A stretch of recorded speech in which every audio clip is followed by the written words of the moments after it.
Bueno, en primer lugar, muchas gracias Serafín y al Hospital de San Juan de Dios de Bormujos, a la Orden Hospitalaria San Juan de Dios y a Luis Peñas, que lo veo detrás, por la invitación. Gracias por la introducción también, pero bueno, precisamente el título de mi charla es humanización, ¿no? Yo creo que aquí todos los que estamos aquí, tecnológicas, sanitarios, farmacéuticas, hospitales, entidades, comunidades autónomas, al fin y al cabo siempre hablamos de lo mismo desde Microsoft, de equipo, ¿no? O sea, no todo lo que vais a ver hoy, todo lo que voy a enseñar durante la charla, o las charlas tan interesantes que los anteriores ponentes han dicho, que por cierto enhorabuena, son solo un reflejo de las personas que hay detrás. Y yo creo que aquí continuamente lo estáis diciendo, en las conversaciones y en las preguntas que habéis estado haciendo, es las personas que hay detrás. Una doctora comentaba, ¿no?, cómo vamos a formar a los que vienen detrás, esa gestión del cambio, ese liderazgo. O sea, esa parte humana es más que necesaria en la tecnología, siempre lo ha sido, pero cada vez más, ¿no? Solo por daros un poco de pautas de esto, perdonad, de quién soy, antes de que empecemos. Bueno, mi nombre es Paco Estella, como veis por mi acento tampoco soy de muy lejos, soy de Granada. Mi madre es sevillana, así que siempre es un gusto poder venir aquí a esta maravillosa ciudad, mi familia es sevillana.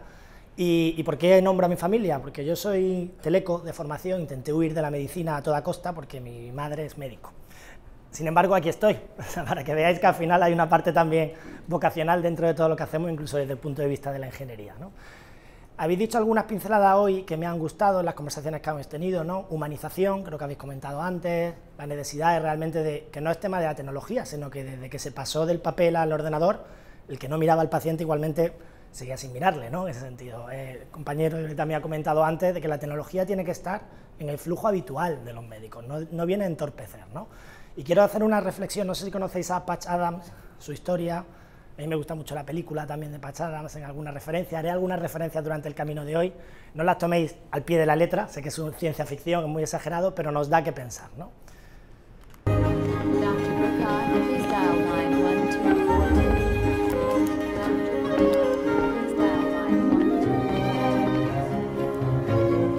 Here we have a juvenile onset diabetic with poor circulation and diabetic neuropathy. As you can see, these are diabetic ulcers with lymphedema and evidence of gangrene. Questions? Any osteomyelitis? None apparent, although not definitive. Treatment? To stabilize the blood sugar, consider antibiotics, possibly amputation. What's her name? I was just wondering the patient's name. Marjorie. Bueno, esto es un ejemplo un tanto exagerado, obviamente, esto no es así, pero bueno, quería empezar con esa reflexión, ¿no? De que muchas veces, como vengo y conozco ese entorno médico que tenéis en el día a día y vuestro objetivo es salvar a las personas, el ritmo que hay, los datos que hay alrededor, sobrepasan a todo el mundo, todos somos personas, como hemos dicho al principio, y muchas veces esa parte más básica, os habéis comentado antes, ¿no? De mucho dato, pero ¿por qué está ahí en la UCI, ¿no? Que comentaba antes el doctor. Pues esa parte básica inicial, yo creo que los que tenéis más experiencia se le transmitirá a las jóvenes generaciones y eso seguirá adelante independientemente de la tecnología que haya. Pero bueno, ¿de qué va mi charla? Mi charla va de humanización, pero no hay humanización si no hay un cambio. No hay humanización si no hay un cambio sobre la situación actual y para eso creo que la tecnología puede ser una gran herramienta, bien utilizada y bien gestionada.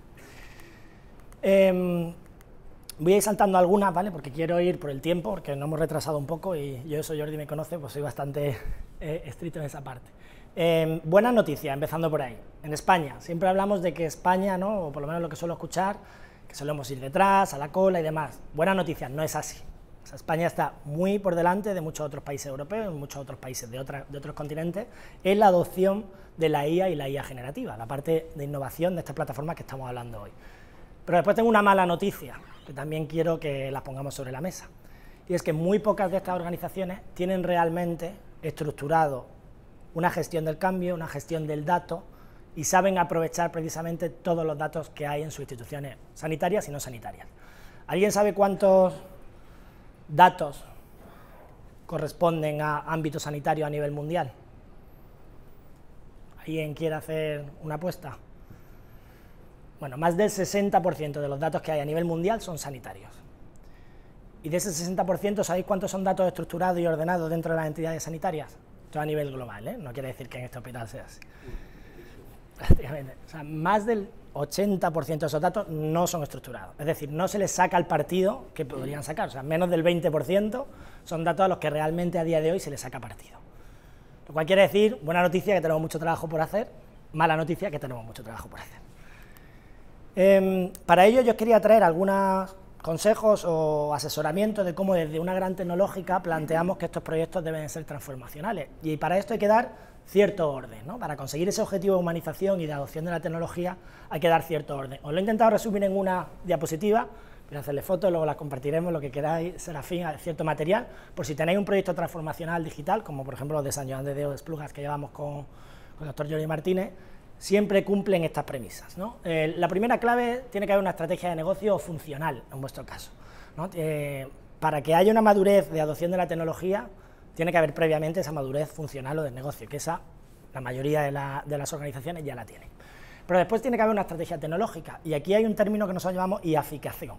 Básicamente es como una edificación, los pilares de esa IA no vale con cualquier caso de uso y que crezcan como setas, perdonad por la expresión, sino que haya cierto orden y una vía de trabajo común dentro, en este caso, pues de la Orden Hospitalaria San Juan de Dios o a nivel hospitalario. Tiene que haber la estrategia de IA, y aquí los dos últimos pilares que a mí me parecen los más importantes. Tiene que haber una organización y cambio de cultural. Aquí hay una parte de gestión del cambio y gestión de las personas que es muy necesaria, perdonad por el ruido, si hay de fondo. Y por último, esa gestión del cambio y gestión de personas te llevan a una gobernanza de la inteligencia artificial o de la plataforma. ¿Por qué os digo todo esto? Y hablando de familia, que hablo mucho de mi familia en mis charlas, tengo otra hermana que es arquitecto, así os voy a ir contando el rollo de mi vida, pero bueno, cada uno somos de nuestro padre y nuestra madre. Pero bueno, me enseñó esta imagen una vez y me llamó la atención porque le estuve contando un poco esta charla y me dice, bueno, en la arquitectura también nos pasa, ¿no? O sea, nos encontramos muchas veces que se empieza a crecer, esta imagen es muy exagerada de nuevo, ¿no? Empiezan a crecer las ciudades, empiezan a crecer los edificios sin escalar y sin pensar cómo eso va a escalar a futuro. Las ciudades se quedan pequeñas, empiezan a crecer de forma desordenada, los edificios se quedan pequeños, empiezan a crecer para arriba, los cimientos. Este es un ejemplo, por ejemplo, en el que esa gobernanza no estuvo. Se empezó a crecer, no se dieron cuenta que había un barranco ahí y después pusieron ruedas e intentaron seguir adelante, ¿no? Esto es lo que no hay que hacer, ¿vale? Y para ver lo que sí hay que hacer hay tres pilares básicos que me gustaría que os quedarais como mensaje hoy. Uno es la tecnología, dos son los procesos que ya tenéis implantados en el hospital, cómo se hablan entre ellos dos, para qué se va a usar esa tecnología, hay que decidir. No en todos los procesos es aplicable, y aquí perdonad que vaya en contra de mi propia empresa, no en todos los proyectos es necesaria la tecnología, pero habrá que definir un orden de prioridades y un faseado para implantarlo. Y todo ello, si no tienes delante a las personas que van a llevarlo a cabo y que son necesariamente emisoras y receptoras de ese mensaje, no va a funcionar. Mal mensaje para vosotros, mal augurio. Si planteáis algún proyecto de forma independiente sin pensar en todo esto, lo más seguro es que hagáis un piloto. Por mala suerte, por suerte, por desgracia, España también es conocida como lo que nosotros solemos llamar el cementerio de los pilotos, que no es el objetivo no es hacer pilotos, sino hacer algo que realmente en producción os pueda aportar a vosotros, ¿vale? Y para ello hay 4 grandes bloques de manejo de estos datos, 4 grandes fases, que si a día de hoy en vuestros proyectos no se está haciendo, sí os invito que habléis con los técnicos, con el Departamento de Información y Sistemas de vuestro hospital o de vuestra entidad, y os organicéis. Lo primero que hay que hacer es organizarse, no es lanzarse, sino organizarse. Pero ahí hay 4 grandes pilares del manejo del dato. El primero es descubrir ese dato, esa ingesta. ¿Cuántos datos hay en las historias clínicas de los hospitales que tienen campos vacíos, que no funcionan, no están bien completados, no están estructurados? Descubrir ese dato. El segundo, perdonad, describir ese dato, es decir, clasificarlo, taguearlo, ordenarlo. No sé si me pongo aquí, a lo mejor es mejor. ¿Mejor? Vale, no le gusta ese lado de la mesa. Después, gestionar ese dato. Para eso hay que montar grupos de trabajo, hay que montar líderes que realmente en cada uno de los apartados sean capaces de transmitir ese conocimiento a los demás. Y por lo último, democratizar ese dato. Yo creo que las tecnológicas como Microsoft o todas las tecnológicas que hay ahora mismo a ese nivel en el mercado, nuestra obsesión y nuestra obligación debe ser también que esa tecnología se acerque más y más al usuario final. Para eso la tecnología no tiene que ser cada vez más complicada, sino al revés, tiene que ser cada vez más sencilla para que se democratice y que los usuarios finales sean capaces también de montar sus propios entornos de trabajo en coordinación con los departamentos de IT. Vale. ¿Alguien sabe quién es este hombre? A mí me encanta, por eso lo pongo siempre. O si no lo habéis leído, os dejo el nombre como referencia, es Edward Deming. tiene unos escritos súper buenos, es un estadístico y profesor estadounidense que después de la Segunda Guerra Mundial, por contaros algo de su historia, se fue a Japón y empresas, bueno, estas sí las conoceréis, Sony, ¿conocéis Sony, por ejemplo? Toyota, vale, pues esas empresas y el boom económico de Japón tuvo mucho que ver con la filosofía de este hombre. Él habla del concepto de filosofía de la calidad total, es decir, todas las decisiones basadas en datos y en hechos. Esa filosofía la llevó a Japón, tuvo mucho éxito. Luego os voy a enseñar un poco el detractor de él, que también me gusta, o sea, me gustan las dos vertientes, pero luego lo vamos a ver. ¿Por qué os digo todo esto? Porque los datos que hemos hablado antes en sanidad son más que necesarios para tener éxito. En este entorno tan retante vais a necesitar tener datos ordenados. ¿Por qué? Porque tenéis muchos retos. Yo cuando veo a colegas vuestros médicos o sanitarios en general, o mi entorno familiar, no me quiero poner en pellejo de muchos porque estáis sobrepasados en muchos casos, y eso es una realidad. O sea, no sé en el entorno, en este hospital en concreto, pero en general, ¿no? Aquí estoy generalizando. Y yo creo que es un reto, que las expectativas del paciente, antes decíais, bueno, es que el paciente, ¿no?, me dice, ¿estás seguro de ese diagnóstico? No, te va preguntando. Las expectativas de la población, por mucho que queramos o no, vosotros también sois usuarios a la vez que profesionales, son cada vez más altas, cada vez hay más conocimiento, se ha socializado y democratizado esta herramienta. Entonces, mirar para otro lado, como decía el doctor Jordi Martínez también antes, no debería de ser, deberíais de adelantaros y escribir ese guión, para que no llegue el paciente habiendo utilizado una herramienta sin control, sin seguridad, y con un conocimiento que obviamente no está basado en una evidencia médica. Los profesionales cada vez están más saturados, hay problemas en este sentido, en las administraciones públicas también lo vivimos mucho, es algo que se está intentando acatar. El volumen de los datos es cada vez más alto y hay mucha presión, porque aquí hablamos siempre de innovación y demás, pero es como, o innovo o me quedo atrás. Bueno, o mejoro lo que tengo, o lo que estoy haciendo quizás no está a la orden del día. No creo que te vayas a quedar atrás, pero sí creo que puedes hacer lo mismo que estás haciendo ahora de una manera más productiva. ¿Cuáles son las preocupaciones que compañeros y colegas vuestros tienen? Lo primero, que se mejoren los resultados de salud, la experiencia del paciente, que realmente sea productivo y que sea escalable estos proyectos. Estos son problemáticas muy comunes en todas las entidades sanitarias. Y para ello, bueno, desde Microsoft, luego lo veremos más a la parte de qué plataforma, que estoy hablando detrás, pues todas las empresas tecnológicas deberían tener o deberíamos de tener el compromiso de que esta tecnología cumpla con estándares sanitarios. No es lo mismo un estándar para banca que un estándar para un hospital. Eso creo que todos lo tenemos claro.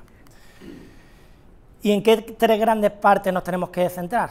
Primero, mejorar la experiencia tanto del paciente como de los profesionales, empoderar al profesional para que realmente tenga herramientas suficientes como para, de forma colaborativa, poder hacer su trabajo de una manera mucho más productiva, y acelerar la innovación con la inteligencia artificial en nuestra propuesta. Y aquí otra reflexión, pondré algunos de los autores, si queréis tengo algunos libros de ellos que me parecen interesantes y luego os puedo pasar la bibliografía. No sé si conocéis a Karim Lakhani, es profesor en Harvard y bueno, es un especialista de la digitalización y la innovación en el puesto de trabajo, en cualquier tipo de segmento, no solo en sanitario. Y él dice una frase que a mí me gusta mucho y en la conversación ha salido ya antes. Yo tengo claro, por lo menos escuchéis otras charlas de otros doctores también, hace poco estuvo un foro también, está el doctor Julio Mayor o algunos otros doctores que dicen que la IA o la tecnología nos puede reemplazar, ¿no? Yo no estoy de acuerdo. Yo creo que la IA o los humanos que trabajen con inteligencia artificial, sí es verdad que podrán reemplazar o cogerle un poco el paso a los que no trabajen con ella. Eso sí es verdad. Eso ya lo estamos viendo. Bueno, por seguir, también habéis comentado antes, me lo habéis puesto muy fácil los anteriores ponentes y la conversación, porque habéis hablado de la mayoría de los temas que voy a cubrir.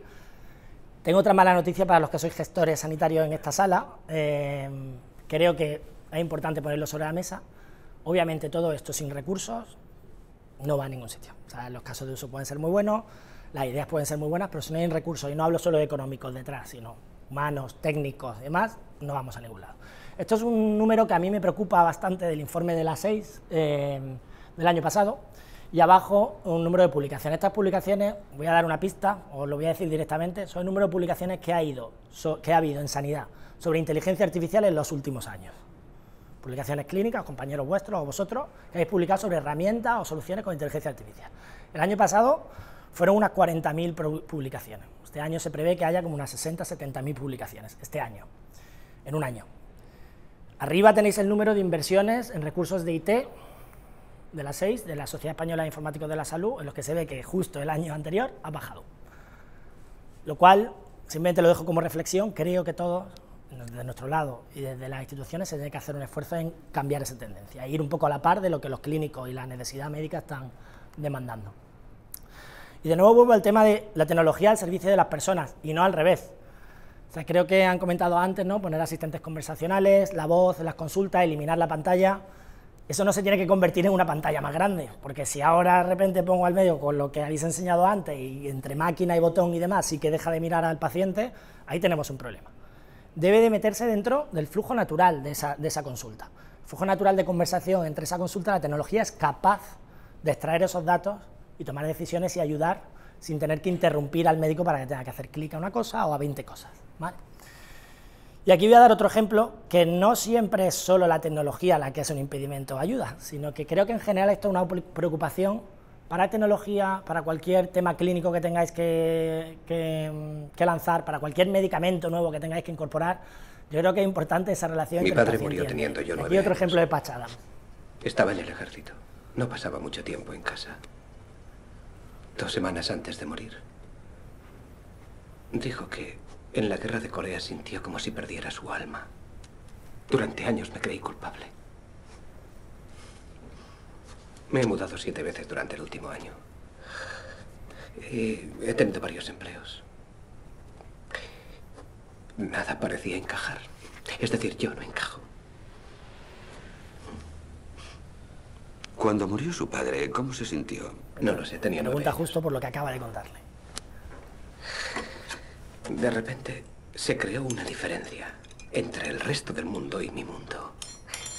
Miraba alrededor y veía que la vida continuaba igual que antes. Sin embargo, ya no era igual. Mi tío me ayudó, me visitaba. Él me escuchaba. Llegué a pensar que si pegaba fuego a mis pedos volaría hasta la luna, o al menos hasta Urano. Pero si no lo conseguía, podría utilizar mi pene como un saltador. Y ese sería un buen sistema para desplazarme. ¿Cómo ha dicho? Ah, sí, eso está bien. De nuevo, es un ejemplo muy exagerado, obviamente no es así, perdonad, no es así en la totalidad de sus casos, pero simplemente era una reflexión, ¿no?, que la tecnología no viene a solucionarlo todo. Hay una parte de responsabilidad inherente al profesional sanitario y al paciente también que está delante, que creo que es una responsabilidad ya de educación emocional y de humanidad entre las dos personas que están ahí. No digo que sea solo la culpa del médico o del otro, ¿no?, porque eso también es irrespetuoso al final, perdonad por la irreverencia, pero creo que es importante que recuperemos, ¿no?, ese contacto, y si las tecnologías pueden ayudar a que por volumen haya más contacto entre las dos personas, seguramente esto poco a poco vaya mejorando, ¿no? Y de nuevo esto es muy exagerado. La era de los asistentes, ¿no?, para aterrizar un poco la parte de día, y creo que después tenéis alguna sesión sobre la parte de inteligencia artificial, que estoy deseando escuchar, por cierto. Yo voy a dar simplemente unas pequeñas pinceladas, ¿vale?, la parte más conversacional y demás. Los LLMs, como se han hablado al principio del día, tienen 3 grandes patas que los hizo únicos, ¿no? Por una parte, lo de entender contenido, que es algo que los anteriores sistemas no eran capaces de entender contenido sin ese contexto ya acotado. Razonar, aquí pongo un asterisco, pues no es tanto razonar, sino realmente entender precisamente ese contexto y tomar ciertas decisiones basadas en parecidos anteriores, ¿vale? Y después generar contenido, eso sí que fue realmente la clave de la IA generativa, precisamente por eso se llama IA generativa, porque el pilar más clave diferencial fue precisamente esa generación de contenido. Y aquí venimos a un concepto que luego espero que también cubráis, que es la multimodalidad. No vale solo con la parte escrita, lo que ha habido un boom en los últimos tiempos es precisamente esa multimodalidad y multitarea. Todos estos son entradas y salidas, es decir, en cualquiera de las direcciones, ya no es solo texto, sino imagen, vídeo, audio, tag, genómica, o sea, hay muchísimas cosas, que las ómicas en general, que se están metiendo como datos y dan salida para tomar ciertas decisiones, ¿no? Antes había hecho alguna pregunta sobre el enlace entre atención primaria y especialidades, que me ha parecido muy interesante, o sea, ya se está trabajando en esa dirección y luego si queréis os cuento algún ejemplo más en detalle. Y aquí os doy este vídeo, vale. Algún ejemplo, no es de ámbito sanitario, yo en mi charla, aunque llevo la parte de sanidad, siempre me gusta que veáis algo de fuera, porque también abre un poco las ideas de lo que se podría llegar a hacer. Esto es algo más operativo, esto no es algo que he comentado al principio, pero desde mi perspectiva creo que los casos de uso y la parte de plataforma de tecnología, primero tiene que ayudar en la parte más de productividad, y luego, en una segunda fase, tercera y demás, en la parte más clínica, ¿no? Yo creo que no corráis antes de andar, hay que ir a esto.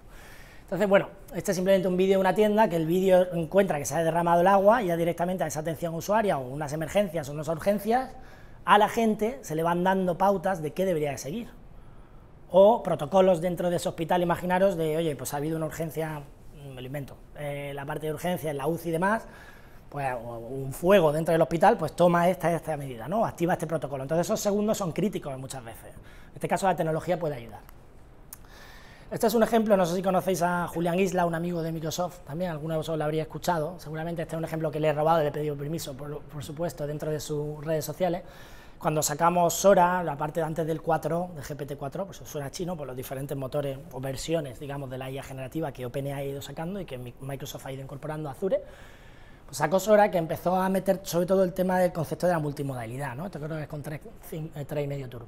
Entonces, básicamente, esa multimodalidad, antes, cuando se lanzó ChatGPT, que todo el mundo empezaba a chatear con él, no era capaz de ponerle una imagen y realmente razonar sobre esa imagen sin darle más contexto. Ahora ya estamos en ese punto, pones una imagen, un vídeo y es capaz de sacar conclusiones como la que os he enseñado antes, o esta hacia una imagen de rayo y sacar ciertas conclusiones sobre los signos que ve. Obviamente, esto sin entrenar, sin acotar y demás. Ahora os voy a hablar de esa parte. Y esto, por otra parte, no sé si lo llegasteis a ver, este vídeo, ¿lo conocéis? Levante la mano el que lo haya visto. Bueno, algunos sí lo han visto, vale. Pues es un vídeo que sacó OpenAI, que a mí personalmente, bueno, mi madre, la que he hablado antes, me llamó aterrorizada. Me dijo, bueno, vienen a conquistarnos los robots, esto es el fin del mundo, ¿qué estáis haciendo?, ¿no? Y me culpó a mí directamente, ¿no?, de esta parte, cuando no era del todo así. Bueno, es un vídeo de OpenAI en el que sale un robot gestionando el contexto que tiene encima. O sea, tiene una bolsa que no se ve lo que tiene dentro y le dice al robot, pues saca la basura. Entonces sabe que la bolsa, la que tiene la basura, la pone en la basura, los platos sucios. O sea, toma ciertas decisiones de tareas del hogar que a mí personalmente, lo estoy enseñando, me dio un poco de miedo, ¿no?, el verlo. Os soy sincero, ¿no?, en esa parte. Pero para eso, ¿qué creo que tenemos que hacer? Y ahora os lo voy a enseñar. Por un lado está la era de los asistentes que os he dicho antes, pero esos asistentes no valen de nada si no los acotáis, si no le dais un contexto, un comportamiento precisamente para llegar a la necesidad funcional o la necesidad sanitaria que podéis necesitar para conseguir esa humanización de la sanidad, ¿no? Entonces ese contexto es clave que se lo deis con vuestros datos. Y las habilidades también se las tenéis que dar con las aplicaciones que ya tenéis en el hospital. Y para eso, vuestro departamento de IT lo conoce sobradamente, hay herramientas que ya están incorporadas en el hospital para gestionar o nutrirse de esos datos. Entonces, la clave aquí no es que los sanitarios, que yo perdonad, pero ahora os voy a hacer una pregunta un poco trampa, la voy a hacer ya. ¿Cuántos de vosotros ha usado ChatGPT en algún momento de su vida? Vale. De manera individual, sin entorno hospitalario y demás, ¿a cuándo lo habéis usado para vuestro día a día? Levantar la mano también. Vale. ¿Qué es un fenómeno social? Es innegable, yo también, ¿eh? Yo lo he usado fuera del entorno de Microsoft, para temas del día a día y demás. Pero ¿qué pasa? Que como entidad sanitaria y en un ambiente tan crítico como la sanidad, creo que darle un contexto y acotarlo dentro de unas medidas de seguridad pertinentes es más que necesario. Entonces, por aquí, por un lado, a los usuarios os invito a que si tenéis casos de uso, habléis con vuestros departamentos de sistemas, pero también a los departamentos de sistemas y gerencia y demás, les invito a que tengan el aperturismo para que estas herramientas realmente dentro de un contexto de entidad, la que sea, no hablo de Microsoft, realmente esté a disposición de esos sanitarios, porque si no, la pregunta decía antes, se va a usar igualmente. Entonces es mejor usarlo dentro de un contexto que esté controlado y acotado que usarlo en general, porque eso tiene muchos peligros también. Este vídeo me lo voy a saltar, porque ahora mismo no hace falta entrar. Pero bueno, voy a volver, perdonad por el cambio. Antes os he hablado del concepto de no empezar por los casos de uso tan clínicos o tan avanzados, sé que todos tenemos ganas de correr, y bueno, hay algunos que están claros, pero también hay que pensar en estas herramientas de IA desde el punto de vista de productividad. Aquí os voy a enseñar un vídeo que es más de Copilot de Microsoft, pero simplemente por el mensaje que hay detrás, quería enseñaros. Son casos de uso de productividad reales que se están llevando a cabo con herramientas como M365 Copilot, o cualquier otra herramienta de otra empresa, ¿no?, en la parte de productividad. O sea, no nos tenemos que ir a algo hipercomplejo de toma la decisión clínica, sino que este tipo de cosas pueden ahorrar minutos y horas para que realmente el médico pueda dedicarse a esa parte clínica de una manera más eficiente.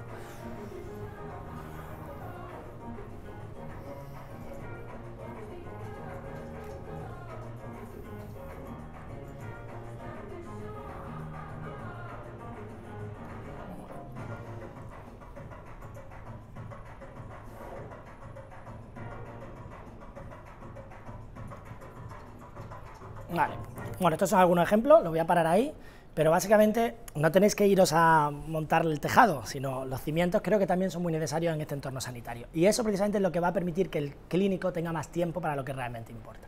Que hay herramientas que, como son conceptos técnicos, no vamos a entrar, pero sí quería deciros una gran diferencia. Esta slide creo que no la tengo, un segundo. Bueno, una gran diferencia entre los productos que están abiertos a nivel democratizado y productos con plataforma. Es decir, lo que hablábamos antes de la gestión del dato y securizarlo y demás, es necesario, de verdad, os invito, no entréis solo en ChatGPT, no porque tengáis en contra de ChatGPT y OpenAI, al revés, como sabéis, colaboramos, sino creo que si tenéis alguna idea o alguna necesidad de casos de uso, la podéis canalizar dentro de vuestros canales internos para ver realmente cuál tiene más sentido y cuál no. Os voy a dejar algunos ejemplos finales para terminar en qué podéis usar la IA realmente para ganar más tiempo a nivel de productividad. Este es un ejemplo por lo que hemos hablado antes, ¿no? Estructurar datos, codificar datos. La IA ya es capaz de un texto libre, de ser capaz de identificar pues, medicamentos, datos demográficos y codificar dentro de los diferentes estándares que tengáis en el hospital. Sacar relaciones entre ellos y poder ayudar a tomar ciertas decisiones. También es capaz de hacer, y aquí os voy a dejar el vídeo detrás, pero me gustaría contaros algún ejemplo que tenemos en control de calidad, o sea, esos informes de alta, esa documentación que los médicos están creando, o sea, veis que no me estoy yendo a ejemplos de toma de decisiones en el diagnóstico, quirúrgico y demás, sino temas más, no quiero decir banales, porque son críticos, pero más administrativos, que realmente ya la parte de IA o tecnología, plataforma, puede ayudaros a optimizar el tiempo. Aquí tenemos algo que sí es más clínico. A ver, perdona que me estoy haciendo un lío con el pasador. Que es Doctor Copilot, concepto como el que hablabais antes. Tenemos un ejemplo en SERMAS, en la Comunidad de Madrid, precisamente para enfermedades raras, ¿no? Un asistente conversacional en los centros de atención primaria de la Comunidad de Madrid para ayudar a esos médicos de familia a tomar decisiones de si tengo que derivar o no al paciente, o qué pruebas diagnósticas o qué curso de diagnóstico debería ser el siguiente. Aquí de nuevo a las preguntas que antes estabais haciendo, yo creo que en un entorno sanitario en el que la metodología científica siempre se ha seguido y que siempre hay que probar que todo esto está bien, hay que hacer una evidencia, hay que estar basado en evidencia, creo que no podemos olvidarlo. O sea, este tipo de sistemas son iguales que los que se han venido trabajando anteriormente en la sanidad, ¿vale? Este es un ejemplo de pues, la guía de traumatología, le hace preguntas acotadas sobre esa documentación o esos documentos concretos, o sea, no mira, con perdón, información de forocoches en internet, sino que realmente se va a algo acotado o protocolo sanitario. Y aquí, perdonad si la tenía aquí la diapositiva, es donde os quería decir, la diferencia entre unos sistemas y otros, todos se pueden usar a nivel usuario. Mañana llegáis y hacéis una suscripción de OpenAI o de Copilot de Azure y empezáis a utilizarlo. Eso tiene un riesgo, una entidad sanitaria, que realmente los datos de los que se nutre están abiertos. Entonces, si tú quieres tomar decisiones sobre un tema profesional de tu trabajo, deberías de nutrirse de datos que ya haya en tu hospital en un entorno controlado, ya fuera de la conversación de seguridad de los datos y demás, que tenemos que llevarlo a una conversación o una charla completa. Y para eso necesitáis esa plataforma que comentaba antes, ¿vale? Por último, como conclusiones, dejaros varios temas para pensar. Lo que decía antes de algunas charlas, que en alguna charla escuché, lo que para mí yo no estoy de acuerdo, es que en Star Wars, ¿no?, pues se ve que solo hay robots, no hay médicos, y como mucho hay enfermeras, o era cirujano el que lo dijo, como mucho un cirujano robot, pero el resto ha desaparecido. Yo no estoy de acuerdo, eso no va a pasar. Ni va a pasar ni debe pasar, pero la responsabilidad para que eso no pase es escribir el guión ahora. O sea, no es solo un tema de estar a la última e innovar, sino que si realmente queréis controlar eso y que esto no llegue a pasar, todos tenemos que trabajar en la misma dirección, ¿no? Algunas pinceladas también de reflexión. Estos son artículos, bueno, los conocéis mejor que yo, término del burnout, término de la falta de profesionales, de médicos. O sea, esa es la necesidad funcional que hablábamos al principio. Realmente creo que eso es una realidad, y no la digo yo, la decís vosotros normalmente, y que creo que hay que intentar buscar que la tecnología tenga uso para esas problemáticas reales del día a día que tenéis. El resto serán casos de uso que vayan saliendo, pero intentemos mirar un poco más en grande de qué es realmente lo que la sanidad necesita a día de hoy. 5 pilares, las personas como la base, como decía antes, y arriba la pongo abajo y arriba. Tanto es la base que sostiene todo, como es la punta de iceberg para la innovación. Se tiene que estar al servicio de las personas, y no al revés. Y os voy a dejar esta reflexión, y después, si tengo un minuto más, pongo un vídeo, si no, no, Serafín, tú me dices. Pero bueno, no sé si conocéis a Wittgenstein, por deciros, alguien me dice que sí, es muy bueno, a mí me gusta mucho también. Tampoco creéis que estoy todo el día leyendo sobre filósofos y demás, ¿vale? También tengo que trabajar, pero hay algunos que me suelen inspirar, ¿no? Y Este hombre es de principios del siglo XX y él introdujo un tema muy bueno, que es el tema de las relaciones familiares, ¿no? De los parecidos razonables y demás. Él huía precisamente de todo lo que hemos hablado antes, huía de tomar las decisiones en datos, sino en parecidos familiares. Y es curioso que él ya defendía ese tema a principios del siglo XX, cuando precisamente esa es la base de la IA generativa que tenemos ahora. Pero aquí hay dos puntos clave en la IA generativa. La IA generativa, sin conocimiento, sin contexto, no sirve, empezando por ahí. Y segundo, sin una ética o un canal seguro y responsable para utilizarlo, tampoco es algo que debemos utilizar. Y ahora voy a dejar simplemente una pequeña reflexión, y aquí es más personal. No sé si conocéis esta película, En busca de la felicidad.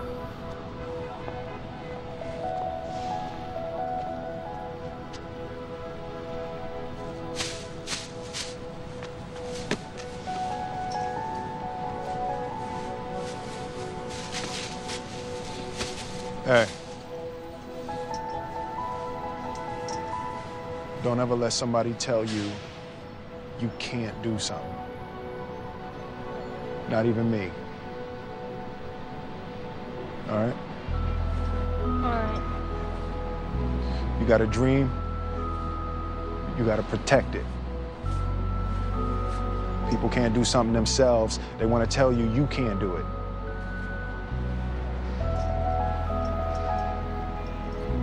You want something, go get it. Period.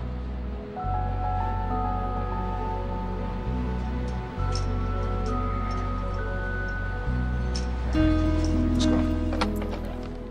Bueno, a mí esta reflexión me gusta mucho. Yo tengo dos niñas pequeñitas y suelo intentar trabajar con ellas en esta situación, ¿no? Cuando vienen del cole ahí preocupadas porque algo no le ha salido. O sea, cada uno tiene sus propios problemas y su dimensión enorme dentro de donde estés, ¿no? En vuestras manos hay una responsabilidad enorme, que para mí es la más bonita y más real de todas las necesidades, que es la sanidad, ¿no? Para todos, como familiares, amigos y como profesionales que sois. Yo creo que esa responsabilidad de humanizar, y la sesión de hoy que Serafín y el equipo del Hospital de Bormujos habéis organizado, creo que es precisamente en esta dirección. Pensad en el arte de lo posible, en lo que os gustaría y que realmente pensáis que es necesario para conseguir esa humanización, y canalizarlo en sesiones como esta y comentarlo y abiertamente hablarlo y debatirlo. No todas las ideas saldrán, pero eso no quiere decir que paréis. O sea, yo estoy harto de ver muchos compañeros también que me dicen, ya lo he intentado 20 veces, bueno, pues 21, porque a lo mejor la 21 es la que realmente es transformadora. Así que nada, muchas gracias a todos y a vuestra disposición con lo que necesitéis.